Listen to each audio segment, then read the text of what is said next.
Od 1. januara krećemo s besplatnim prevozom i to je još jedna upravo tih socijalnih mera i ono po čemu mislim da će i ova i prethodna gradska uprava ostati prepoznatljive. Besplatni vrtići, nastavlja se naravno plaćanje od strane grada, 90 miliona € nas koštaju besplatni vrtići. Đačku pomoć su dobili svi školarci, nastavit ćemo sa tim. Na đačku pomoć odvajamo preko 4 milijarde. Što se tiče infrastrukture, saobraćaja, nastavit ćemo da rekonstruišemo, preslačimo, gradimo, unapređujemo saobraćaj koliko god nam to uslovi dozvoljavaju. Značajne smo saobraćajne pomake napravili, naročito na Novom Beogradu da ima prostora. Što se tiče javnog prevoza, nastavljamo da ga unapređujemo.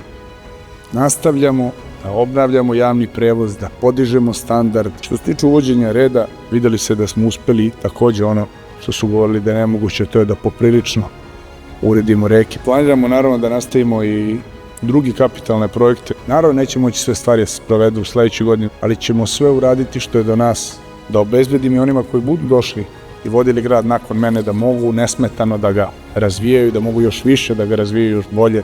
I na kraju krajeva naša i moja obaveza je da ostavimo Beograd u što boljim uslovima onome koji posle nas dolazi.